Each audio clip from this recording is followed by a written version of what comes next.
Welcome back. I commend you for continued education and your pursuit to be an effective financial literacy instructor. Up until now, we highlighted the importance of the subject matter. We talked about measurement. You learned about the psychology of money. Right now, we're going to get into the instruction techniques that will help you deliver an effective presentation. So let's get right into the lessons today. The best educators understand that one-size-fits-all type of instruction doesn't work. It is never enough to simply impart information specifically if the goal is to facilitate change and growth. Unlike most other coursework, each of the participants have had an experience and relationship with money. This started when they were a child. They were influenced by their parents' relationships with money. They developed habits, and by the time they reached 18 years old, they have been exposed to over 1 million messages to make a purchase. The topic of money elicits emotional reactions in people, anything from excitement to anxiety or shame. These emotional reactions need to be respected if the educator wishes to succeed in establishing financial literacy. No other course subject has the emotional charge that this topic has. This is important to recognize and keep it at the top of your mind as you talk with the various audiences. As mentioned before, try to relate with them and walk in their shoes. This is a great first step to connecting with them. Financial literacy directly impacts every second of their life. Every second you are making or losing money. Maybe now your investments are working in your favor. Maybe they aren't. Your rent, electric bill, and other expenses are occurring this very moment. Not only is it impacting you right this very moment, but it's also impacting your future goals. Fortunately, this is a subject that most people want to learn about. Unlike other subjects, most people wish they were better off financially. Some may want to be chemists, so chemistry would interest them. Others might want to be writers, so English classes might interest them. Everybody has dreams for their futures that cost money, so financial literacy is critical. They understand that a financial education will impact many areas of their life. Their entire lifestyle and future lifestyles is relying upon their personal finances. Skilled educators are able to bridge that gap between money and lifestyle. This motivates participants to pay attention and learn the subject. A quick side note. We talked a lot about speaking in front of a group right after this course. This is important so you can implement what you've learned. First, I suggest you practice out loud alone many times. Again, the action step right now after this class. Go through, pick out a 60-minute course you want to teach. Read through the instructor's guide a few times. For those of you who are not familiar with the instructor's guide, read it through a few times silently and look at the student guide. Then the next step is to read it out loud and go through the activities like there's an audience right there in front of you. Then, as you start to gain a little confidence, maybe run it through a couple times with a friend or sibling or whoever that's there to support you. The next stage we're going to is get into front of a live classroom. I want you to picture an audience in front of you when you're teaching this. Tell jokes, be animated. Do those things that you do in a live setting. That's the action item today. And let's move on with what we're talking about here. Why do some programs fail? Well, first and foremost, one of the big reasons we actually started this program 4 years ago was many of the programs out there are boring. Financial literacy is an interesting subject. Again, it's something that impacts their lives, dreams, and future goals. Right now, I want to show you a video of a gentleman that I have a huge amount of respect for, John Hope Bryant. He runs an organization called Operation Hope. This is part of a documentary filmed by Braun Mincher called The Financial Literacy Academic Exposed. But money. Nobody talks about money. Everybody wants money. Nobody wants to talk about it. And it's a boring topic. Traditional financial literacy education is boring. And there's nothing more personal in your life other than the family you love than your relationship with money. We don't get it. So we have got to find a way to make smart sexy again. We got a way to reframe, reimagine this issue of the language of money. We got to find a different way of saying it other than financial literacy. We got to get out of the math class because that's not working. We got to make it interesting, sexy, and cool, compelling, and then we've got to mainstream it. And so that's the tear I'm on right now. How do we do that? How do we make it interesting, sexy, fun, entertaining? Well, I mean, I think there's a number of ways to do it. I think that we need to hijack celebrity culture. He said some relevant things that I found interesting. He was talking about, well, let me get back here. He was talking about financial literacy. He was talking about how financial literacy, we're using the wrong language to students. We're making it boring for them when it doesn't have to be. Again, he said some very relevant things. How do we integrate this into the mainstream and really get this to where people perceive it as more interesting? I feel, and I hope you feel, is a very interesting topic to teach. It's an interesting topic to learn. I hope you guys are always seeking that information on how you can improve your personal finances as well. Participants are always interested in their personal goals and dreams. That's why financial literacy is such an interesting subject. It's not boring, yet many untrained financial educators out there make it a boring topic. They'll say things like, oh, we have to cover budget now. Or, oh, we're going to teach you how to be responsible with your money. There's no excitement. There's no passion behind it. When you realize that this subject matters and it will help them accomplish their goals and dreams, and you can convey that to them, they're engaged. They want to learn, and it's not boring. Another thing going on out there that's causing a lot of problems are educators focused just on theory-based education. For instance, a teacher was showing me her curriculum for the class, and it was a 8-week class, yet 2 full class periods, 2 hours were spent on showing them how to complete their tax returns. Now, the NFEC has a curriculum advisory board, which I'm sure you're aware of by now, made up of personal finance experts, financial professionals, and others.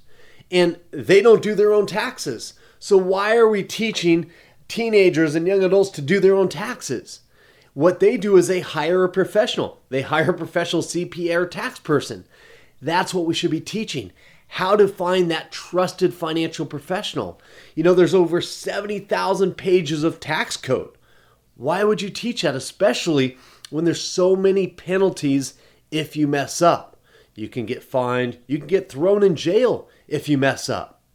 So if that teacher could have adjusted that class and spent that time on how to find that trusted financial professional, that would have been a lot more valuable information for them to use. Again, let's use Bloom's and DOK as guide to get them to the higher levels of learning and utilizing practical information that will truly benefit their lives. A lot of programs out there lack quantifiable results. They don't take any measurements. They cannot show that their program works. And here's why.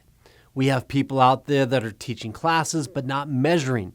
They can't prove their education is effective.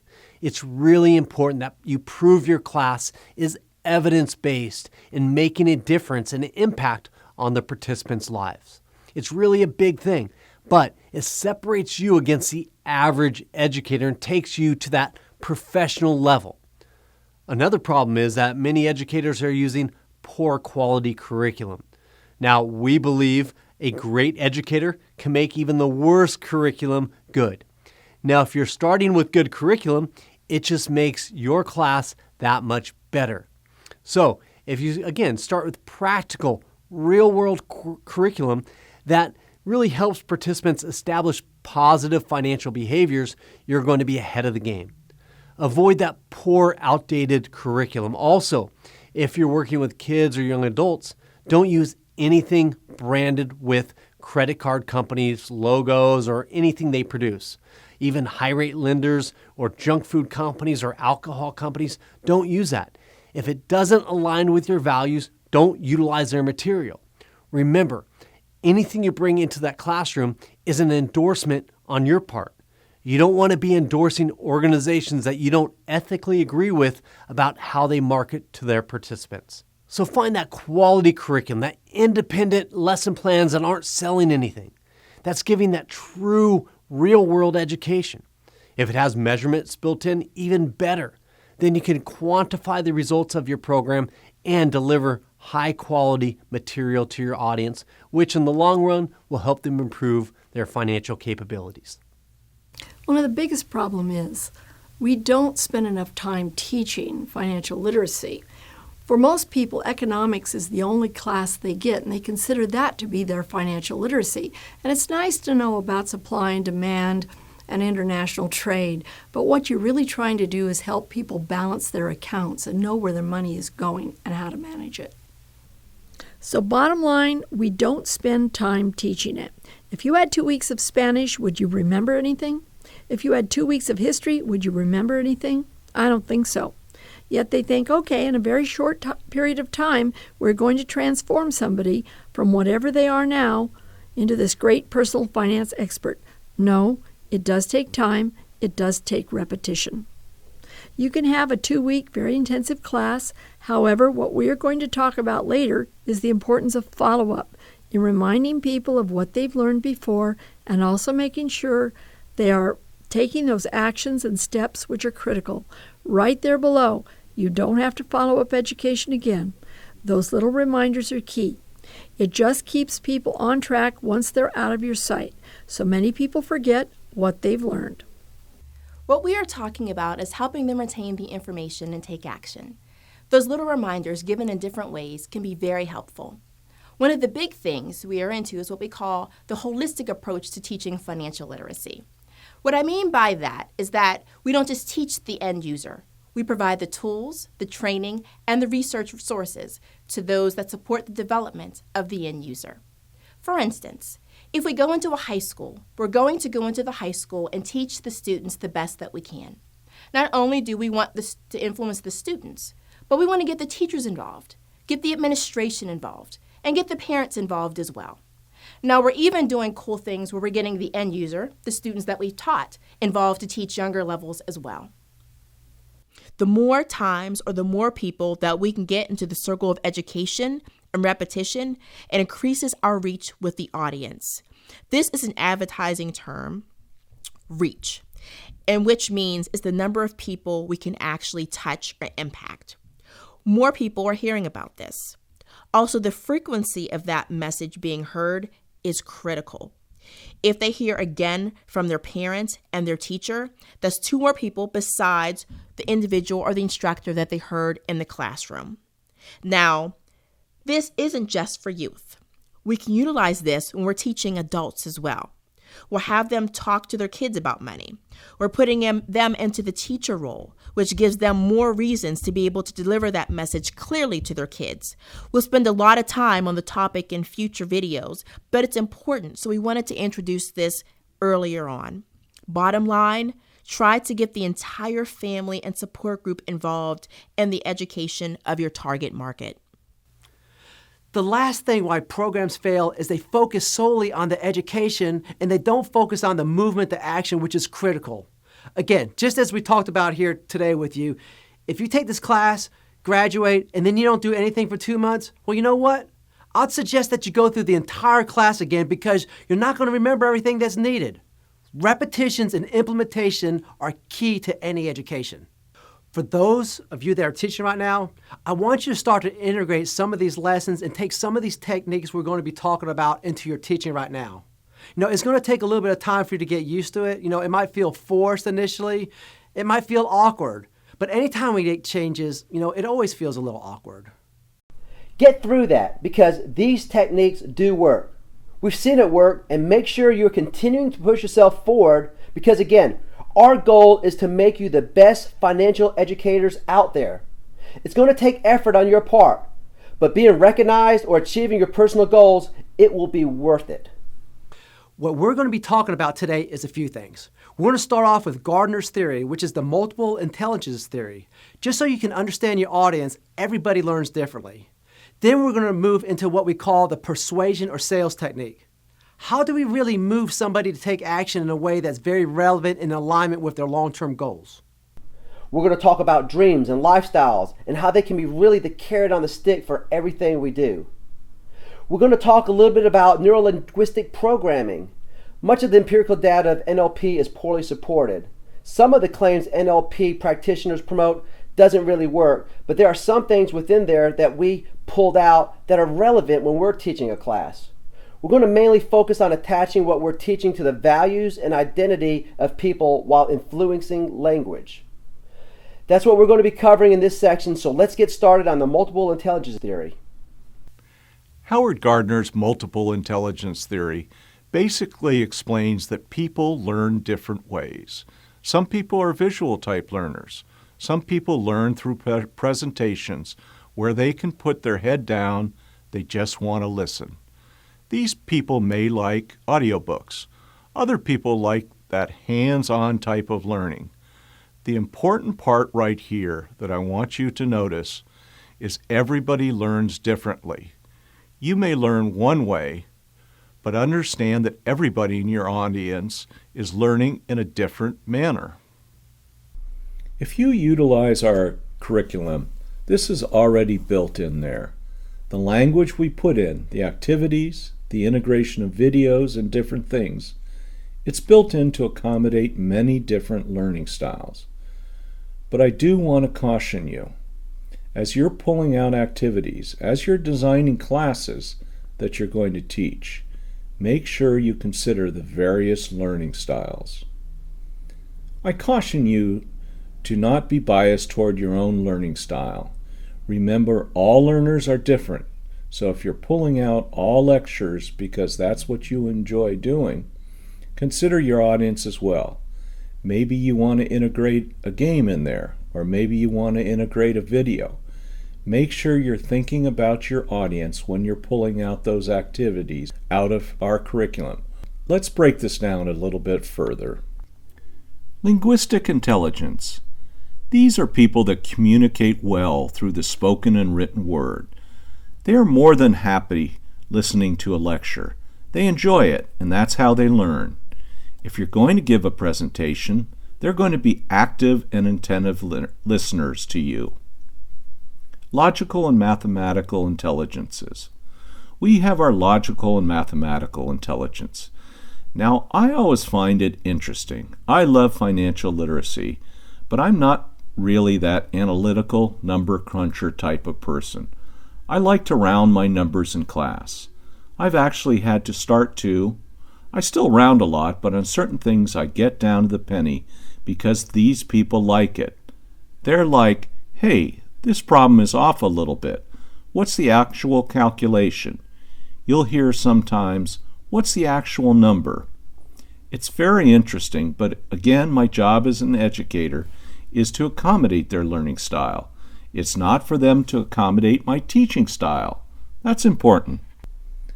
We have our musical intelligence. Music patterns, rhythm. How can we incorporate that when we teach financial literacy? By bringing some music, adding some multimedia between that. When they're doing their activities and different things, you can have some musical interludes while they're doing their activities. There's a lot of different ways to do it. Also, music is a great way to move the energy of your audience. You're not only accommodating them, but you're moving the energy of the audience in the direction you want. Be thoughtful when you select your music. Who is your end user? What do they listen to? What's the activity? If it's something that's introspective and where they're thinking about their future goals. What type of music would represent that best for them or help to pull that out? Think about your music selection when you go into the classroom. A word of warning. If you are filming your presentations, there are copyright laws. You want to make sure you either use royalty-free music and/or place music on pause when video recording, or edit that out, because you could conceivably get in trouble.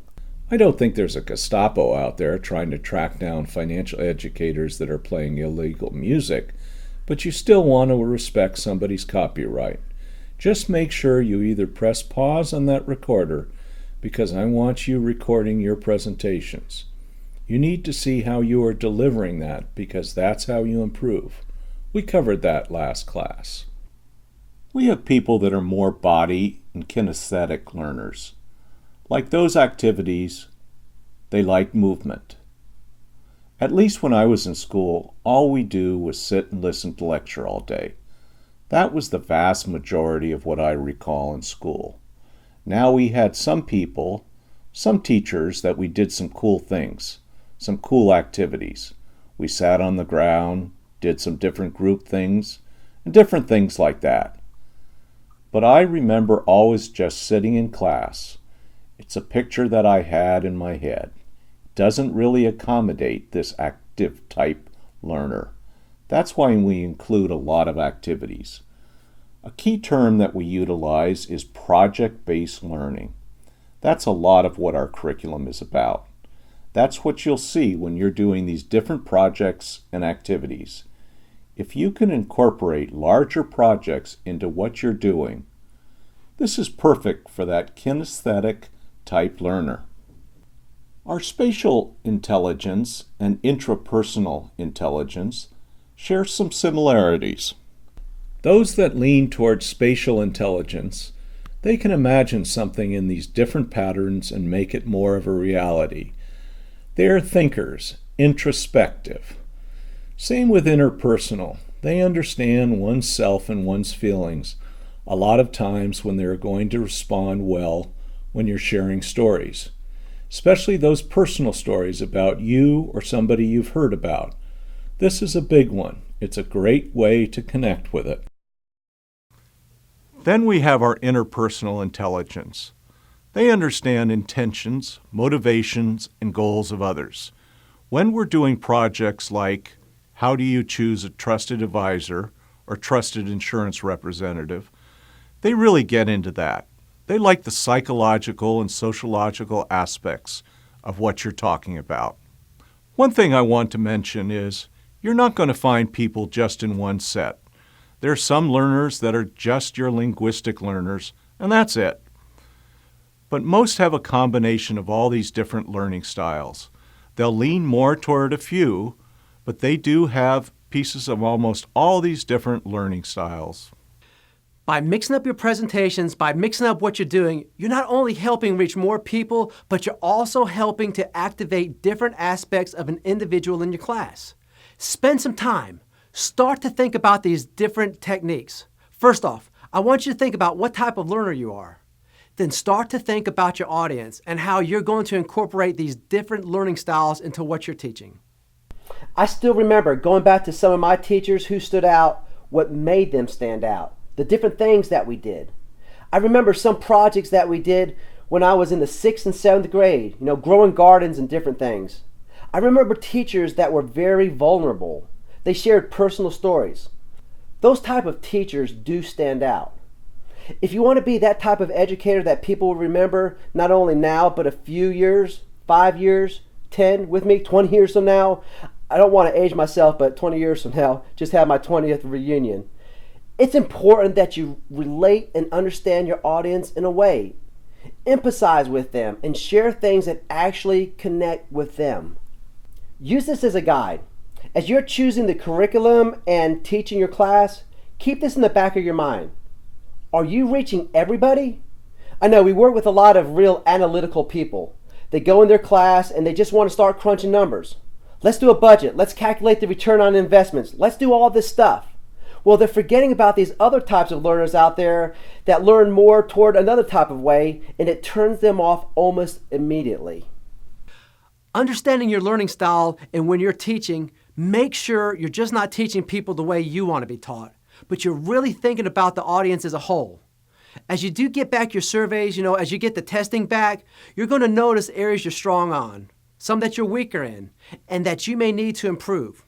As you watch the videos, think about these different types of learners. Did you reach everybody in a way that's relevant to them?